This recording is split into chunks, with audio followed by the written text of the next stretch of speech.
এক সপ্তাহ ধরে ইতিহাসের নজিরবিহীন দাবানলে জ্বলছে যুক্তরাষ্ট্রের ক্যালিফোর্নিয়ার লস অ্যাঞ্জেলেস শহর। এরই মধ্যে পুড়ে ছাই শহরের ১৬৪ বর্গ কিলোমিটারের বেশি অঞ্চল। ধ্বংস হয়ে গেছে ১২,০০০-এর বেশি ঘরবাড়ি ও স্থাপনা। বাস্তুচ্যুত হয়েছেন ১.৫ লাখের বেশি বাসিন্দা। দাবানলের সবচেয়ে বড় উৎস প্যালিসেডসে ২৩,০০০ একরেরও বেশি অঞ্চল এরই মধ্যে পুড়ে গেছে। দ্বিতীয় বৃহত্তম ইটনে পুড়েছে ১৪,০০০ একর অঞ্চল। আগুন নিয়ন্ত্রণে আসছে খুব ধীর গতিতে। লস অ্যাঞ্জেলেসের আগুনের দৃশ্য সিনেমার গল্পকেও হার মানিয়েছে।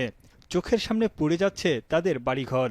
অসহায়ের মতো তাকিয়ে দেখা ছাড়া কিছুই করার ছিল না বাসিন্দাদের। So powerful feelings, happened when the notion of you must leave your place behind. এই যখন অবস্থা, তখন চোখ রাঙাচ্ছে সান্তা আনা উপকূলের ৮০ থেকে ১১২ কিলোমিটার গতির ঝোড়ো হাওয়া, যা দাবানলের আগুনকে আরও ভয়াবহ পরিস্থিতির দিকে নিয়ে যেতে পারে বলে সতর্ক করেছে মার্কিন আবহাওয়া বিভাগ। বেশ কয়েকটি এলাকায় সন্ধ্যা ৬টা থেকে সকাল ৬টা পর্যন্ত জারি রয়েছে কারফিউ।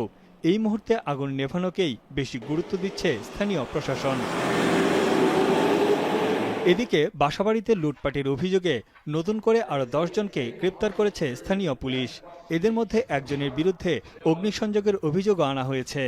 ভিডিও ফুটেজ দেখে দোষীদের চিহ্নিত করা হচ্ছে।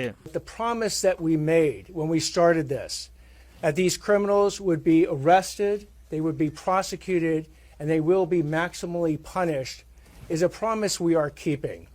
As we announced today, the charges being filed on 10 different individuals. আগুনে ধ্বংস হয়ে যাওয়া লস অ্যাঞ্জেলেসকে আগের অবস্থায় ফিরিয়ে আনতে খরচ হবে কয়েক হাজার কোটি মার্কিন ডলার। এক ব্রিফিংয়ে একথা জানান মার্কিন প্রেসিডেন্ট জো বাইডেন। আগামী ৩ মাসের মধ্যে সম্পূর্ণ সরকারি খরচে ধ্বংসাবশেষ অপসারণ সহ যাবতীয় ব্যয় মেটানোর আশ্বাসও দেন তিনি। We're not waiting until those fires are over to start helping the victims. We're getting them help right now, as you all know.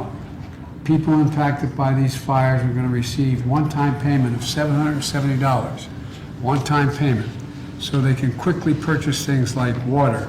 ধ্বংসাত্মক দাবানলে হলিউড নগরী হিসেবে পরিচিত লস অ্যাঞ্জেলেসের একাডেমি অ্যাওয়ার্ডসের মনোনয়ন ঘোষণা দ্বিতীয়বারের মতো স্থগিত করা হয়েছে। মনোনয়ন ঘোষণার পরবর্তী তারিখ পিছিয়ে নির্ধারণ করা হয়েছে ২৩ জানুয়ারি। এছাড়াও বাতিল করা হয়েছে অস্কারের বার্ষিক ডিনার। আগামী ২ মার্চ এই বছরের একাডেমি অ্যাওয়ার্ডস হওয়ার কথা রয়েছে। তানভীর জনি, এখন বিশ্ব। কালার এক্সপার্ট, জর্জ স্যাপ এবং মাইল্ড অন হ্যান্ডস টেকনোলজি সমৃদ্ধ অরিক্স ক্রিস্টাল ওয়াশ আপনার লন্ড্রি এক্সপার্ট।